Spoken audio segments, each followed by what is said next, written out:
Olá, meus amigos, sejam muito bem-vindos agora em mais uma entrevista aqui no Repórter MT. Hoje nós vamos falar sobre a nossa capital, Cuiabá, sobre política.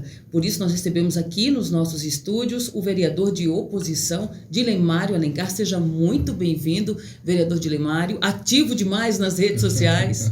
Obrigado, Ana. Para mim é uma satisfação estar aqui no Repórter MT e dizer que eu fico à sua disposição e da sua audiência para a gente responder as suas perguntas e também prestar contas do mandato de vereador de Cuiabá. Eu já abro dizendo que o senhor é muito ativo nas redes sociais e é também muito crítico, já vamos assim direto, viu, minha gente? A atual gestão, né, sempre pontuando algumas questões. Já vou começar com uma polêmica falada pelo prefeito aqui da capital, que também tem uma língua solta e também gosta de se expressar como quer, né? O prefeito aqui da capital, Emanuel Pinheiro, falou recentemente que não havia pessoas para peitá-lo na próxima eleição para prefeito, né? Quem fosse homem que o peitasse nas eleições. Queria que o senhor comentasse essa frase do prefeito Emanuel. O senhor concorda com ela? De fato, falta pessoas para peitar uma disputa direta ali com o prefeito Emanuel? É claro que o prefeito Emanuel Pinheiro, quando ele fala isso, ele quer criar uma cortina de fumaça para tentar encobrir a péssima gestão que ele vem realizando na cidade de Cuiabá. E em 2020 nós avisamos que seria uma catástrofe caso Emanuel Pinheiro fosse reeleito, porque aquele escândalo do paletó, do vídeo onde aparece o prefeito derrubando maços de dinheiro do bolso do seu paletó e já ficou colocado pelo ex-governador Sival Barbosa, que era dinheiro de propina para não investigar as obras da Copa, e isso não traria credibilidade para ele fazer um bom mandato. E está aí o resultado, né? Então ele fica fazendo toda essa encenação, tentando criar essa cortina de fumaça, né? Na verdade, Cuiabá hoje vive um momento muito ruim, difícil. Na gestão do Emanuel Pinheiro, Cuiabá virou a prefeitura uma usina de escândalos. Nunca se viu também tanta falta de gestão na área da saúde, tanto que pela primeira vez na história está tendo uma intervenção, e essa intervenção foi preciso porque nem de pirona nas unidades de saúde não tinha na gestão do Emanuel Pinheiro. Então eu quero perguntar para o senhor peitaria Emanuel Pinheiro numa candidatura a prefeito aqui na capital nas próximas eleições? Olha, nós estamos conversando com alguns grupos, tá certo, que fazem oposição ao Emanuel Pinheiro. Eu penso que agora é um momento de nós nos unirmos para tirar essa gestão que tem feito tanto mal à nossa população. Então eu tenho conversado muito com o atual deputado federal Abílio Júnior, o deputado federal Fábio Garcia, o deputado estadual Diego Guimarães, o ex-vereador Marcelo Bussic e outras forças. Eu penso que nós temos que buscar nos unirmos, porque o Emanuel Pinheiro vai deixar uma cidade toda arrebentada, tanto do ponto de vista de infraestrutura como nas contas públicas. Eu tenho falado, e aí ele não tem sido homem, Emanuel Pinheiro, e me desmentir quando eu digo que a gestão dele já provocou um rombo no conjunto das secretarias de mais de 700 milhões de reais. Eu venho falando isso na tribuna da Câmara e ele não tem sido homem para me desmentir. Ele colocou a prefeitura, vamos dizer assim, no Serasa, né? Então, veja, o próximo prefeito de Cuiabá, ele vai ter que ter uma união de todos os homens de bens, mulheres de bens, para recuperar a nossa cidade dessa desastrosa gestão do prefeito Emanuel Pinheiro. Então, meu papel principal agora tem sido conversar com essas forças no sentido de unificar, apesar que eu acho que é muito cedo para falar da eleição de 2024. O que nós temos que se preocupar agora é com essa questão da intervenção em Cuiabá, que tem que dar certo, apesar do prefeito Emanuel Pinheiro estar conspirando 24 horas contra a intervenção, né? Temos que recuperar as vias da nossa cidade. Cuiabá virou a capital dos buracos. As escolas estão numa situação muito complicada. Quando chove aqui em Cuiabá, chove mais dentro das salas de aula das escolas e creches, o trânsito nosso super mal organizado, não tem uma política pública de organização do trânsito, até a iluminação da nossa cidade muito precária. Enfim, então nós temos que se preocupar nesse momento em Cuiabá, olhar para Cuiabá, para depois a gente falar de 2024. Muito bem, o senhor falando de buracos, o senhor promoveu aí nas redes sociais o primeiro Festival do Buraco aqui em Cuiabá, onde o senhor aponta aí mais de 40 mil buracos espalhados por toda a cidade. O número é esse mesmo? Como é que o senhor conseguiu chegar a esse número? Fale um pouquinho a respeito desse festival, vereador. Então, Ana, veja, por que eu resolvi, de forma até com bom humor, né, promover o primeiro Festival do Buraco? Porque eu já vinha, no ano passado, na época da seca, cobrando a gestão do prefeito Emanuel Pinheiro, notadamente o secretário Estopa, o secretário de Obras, porque já no período da seca do ano passado, nossa cidade já estava bastante esburacada. Eles não fizeram o dever de casa, porque na época da seca é elementar que você ali recupere as vias, faça obras de drenagem onde tem perigo de enchentes, de alagamentos, e eles não fizeram, mesmo Cuiabá no ano passado tendo um orçamento anual de mais de 4 bilhões de reais. Muito bem, aí chegou o período das chuvas, são 4 meses o período das chuvas aqui em nossa cidade geralmente. Como eles não fizeram o dever de casa, né, no ano passado, o que aconteceu? Triplicou, quadriplicou esse número de buraco. A cidade é buraco para todo lado, nos bairros, na região central, e a própria prefeitura, através da Secretaria de Obras, revelou, tá certo? Esse levantamento de mais de 40 mil buracos em nossa cidade. Esses 40 mil buracos devem ser sem competência, esse descaso do prefeito em não cuidar da nossa cidade.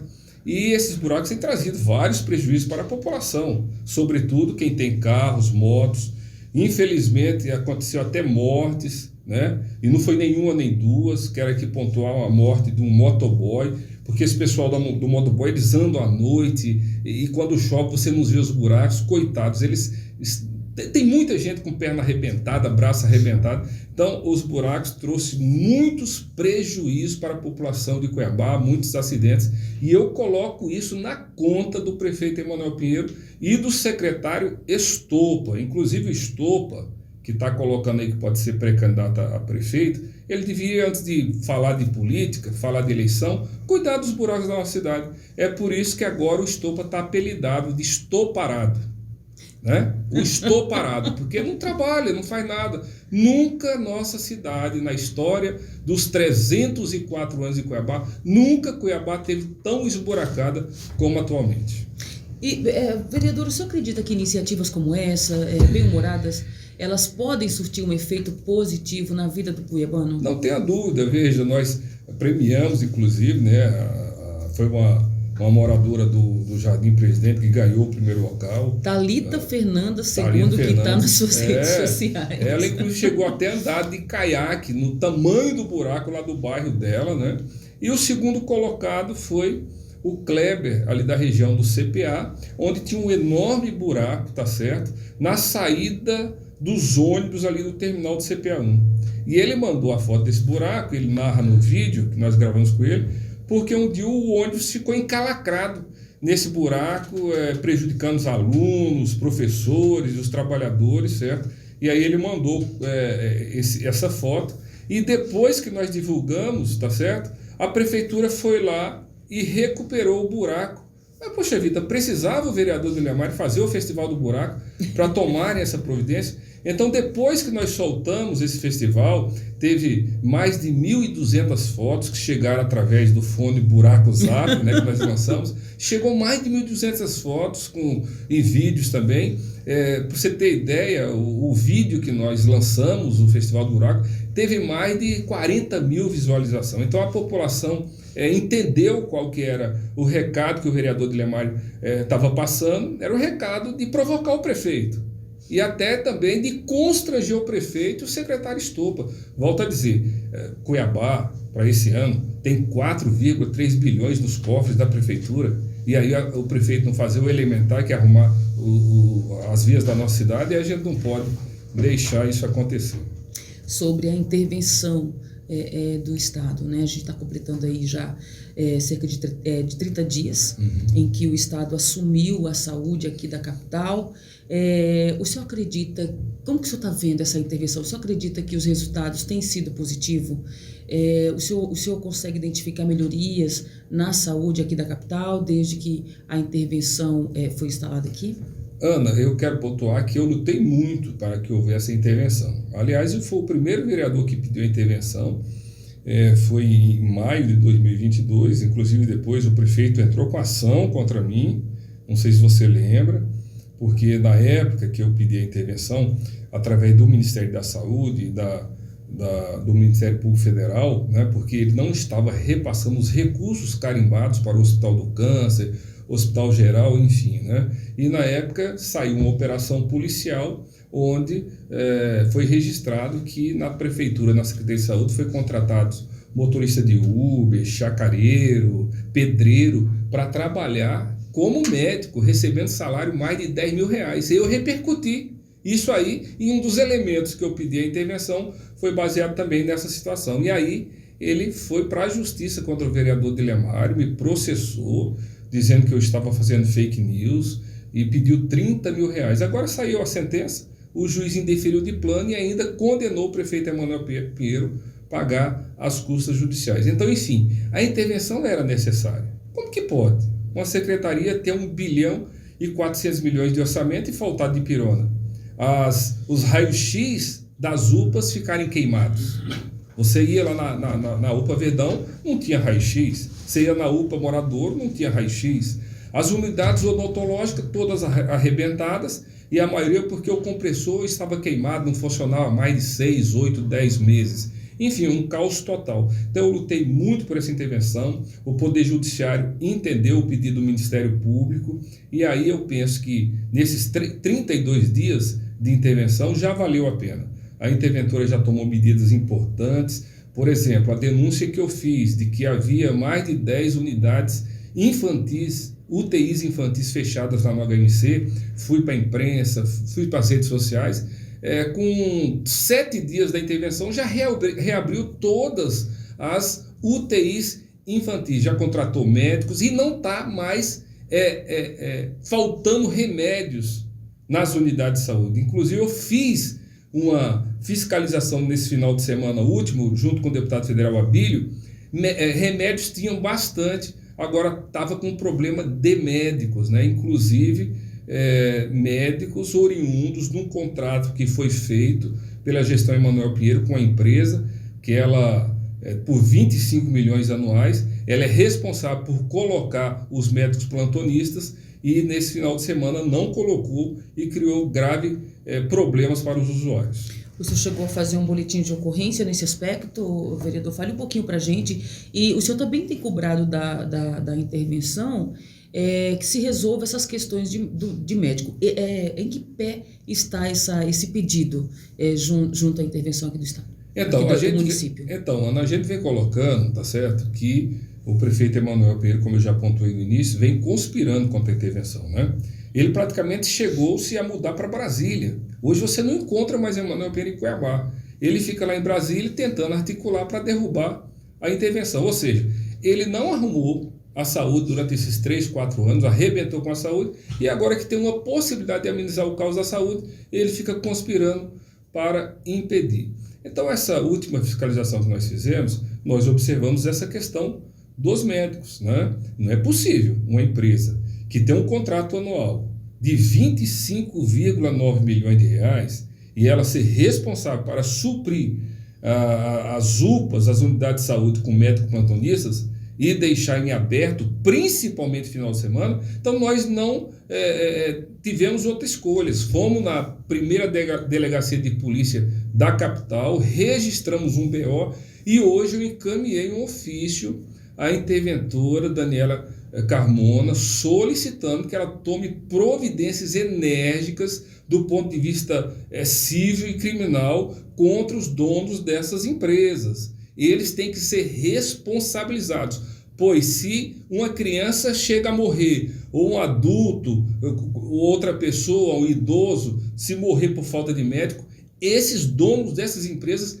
têm que ser responsabilizados. Então, eu orientei a interventora a tomar as providências e buscar outras alternativas, tá certo?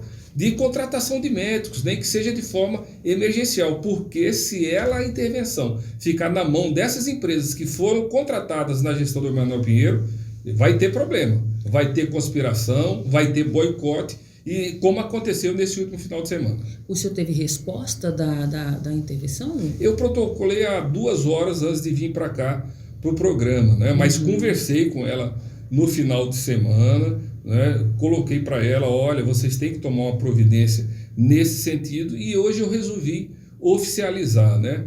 Ela me colocou no sábado que vai adotar providências, porque volta a falar, Daniel, nós queremos que a intervenção dê certo. Agora, é preciso lembrar, o prefeito continua, mesmo com a intervenção, com a chave do cofre na mão.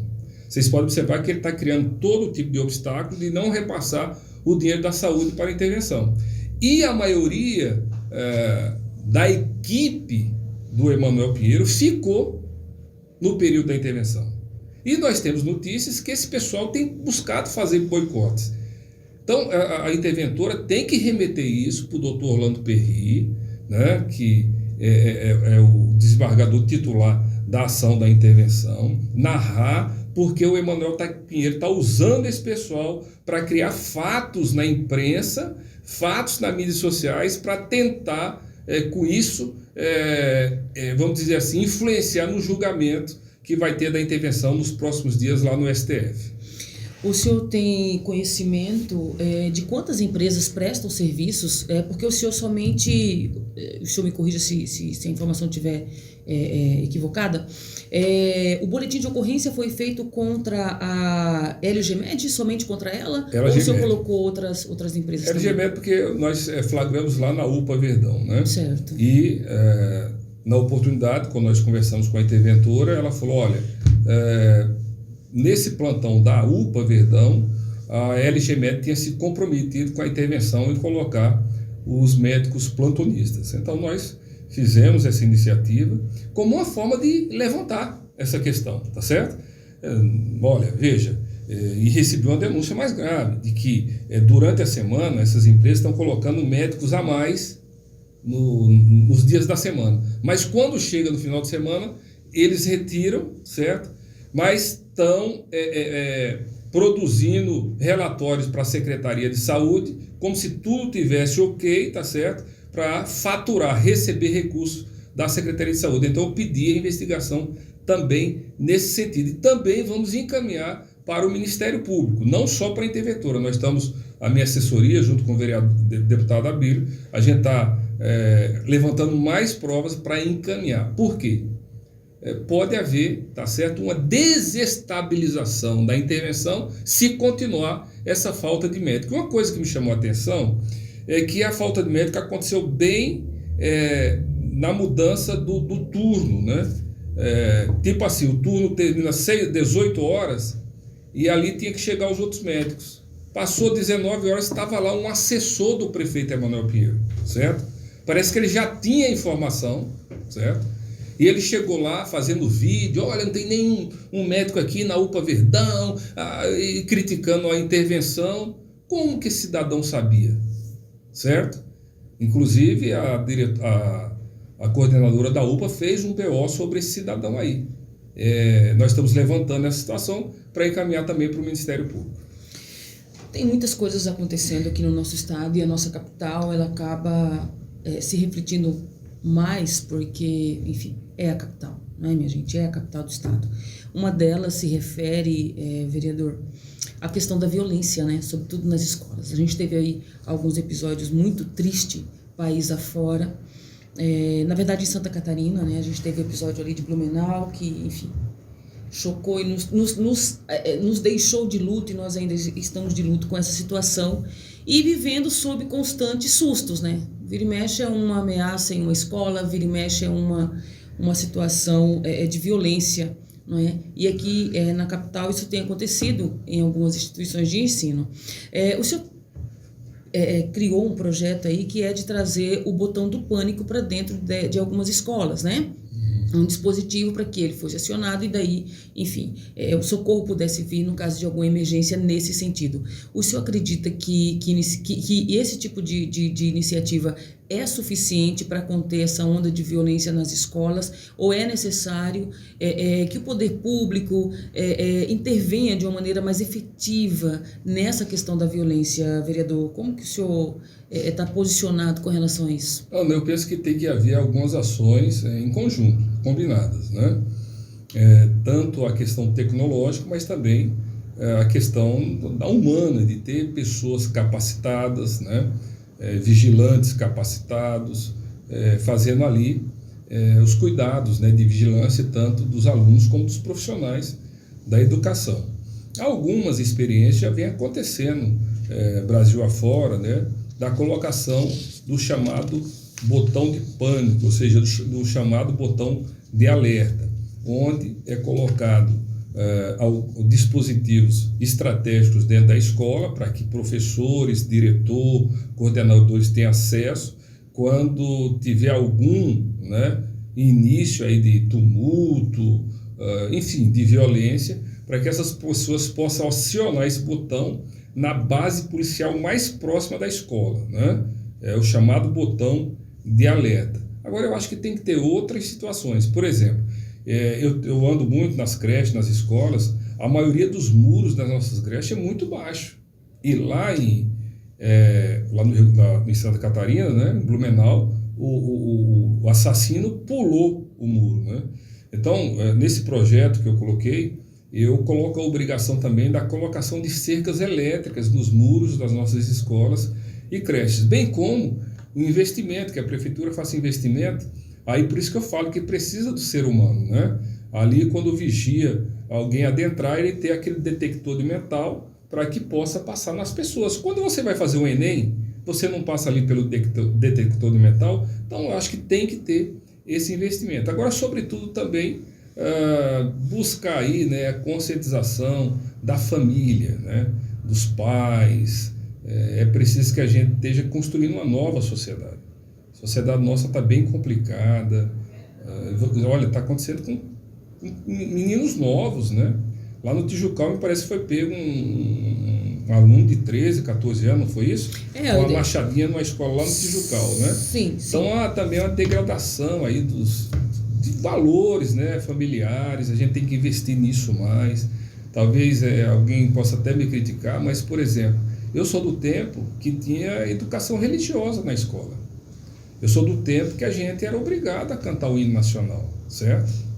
E a gente tinha outra juventude, a gente tinha outra adolescência, entendeu? Então, alguns costumes positivos que foram retirados da pauta escolar, eu penso que é prudente voltar no cotidiano das nossas escolas. Mas não deixa... concordo com o senhor, mas não dá para a gente não dizer também que o poder público precisa fazer a parte dele.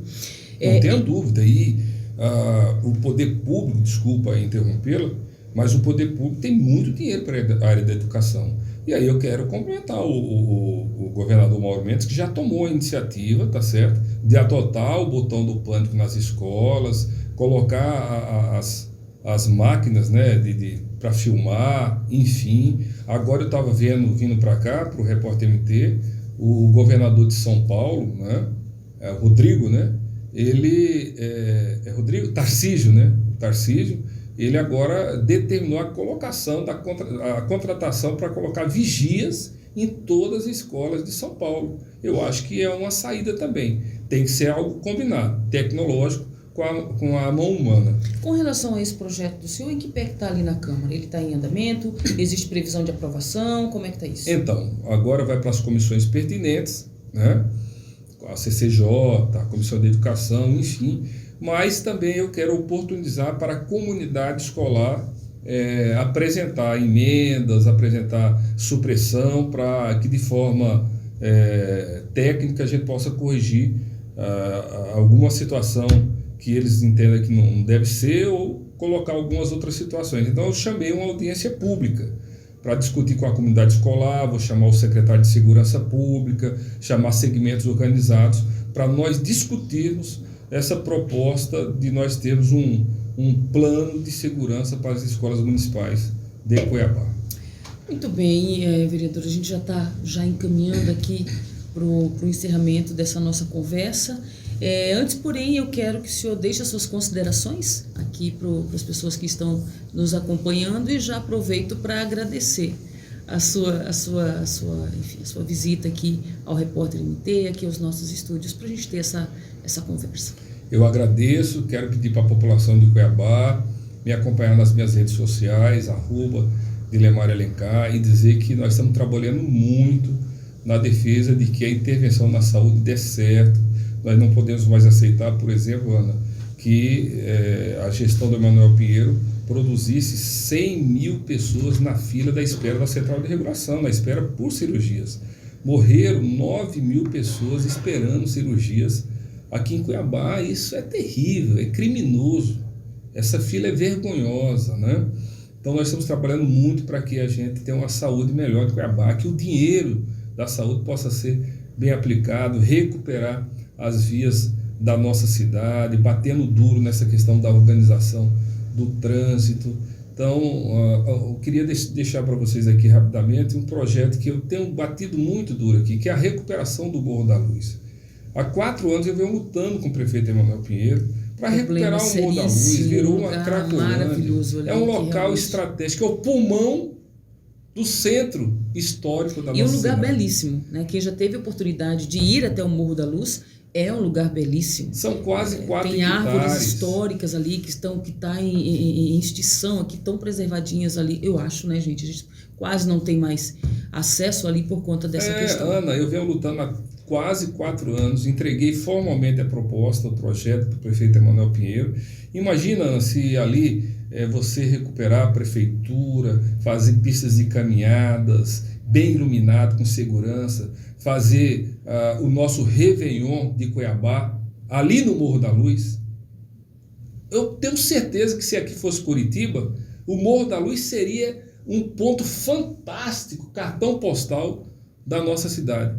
Então nós temos que, colocar gestores que tenham compromisso com a cidade de Cuiabá, que de fato ame Cuiabá, não fique fazendo demagogia com a nossa cidade, né? Também tem um projeto que eu apresentei para a continuidade da duplicação da Avenida do CPA. Cuiabá, 304 anos. Aquela região, rumo ali, o 1º de março, explodiu, cresceu muito. Só que a duplicação da Avenida do CPA termina ali no Comando Geral da Polícia. Então estrangulou o trânsito. Tem que continuar a duplicação da Avenida do CPA rumo ali à região do 1º de março. É uma das propostas do vereador Dilemar. Eu agradeço a sua atenção, quero deixar um abraço aqui para toda a equipe do Repórter MT, em nome do meu amigo André, certo? E que Deus possa estar abençoando vocês e que o povo de Cuiabá possa ter boas notícias nos próximos anos aí, e nós vamos continuar lutando pelo Fórum Emanuel Pinheiro. Eu já apresentei 2 pedidos de afastamento do prefeito, infelizmente a maioria dos vereadores não aprovou, mas nós vamos continuar batendo, porque o prefeito Emanuel Pinheiro não tem mais condições, nem administrativa, nem moral, para continuar administrando a nossa querida cidade de Cuiabá. Muito obrigada, vereador, e obrigada também a você que ficou conosco aqui durante essa conversa, durante essa entrevista. Permaneça no nosso site acompanhando as nossas notícias, como eu sempre digo, justamente para que você fique sempre muito bem informado na hora em que a notícia acontece. A qualquer hora a gente volta com novas entrevistas, com novas falas, novas conversas aqui nos nossos estúdios. Para você, muito obrigada.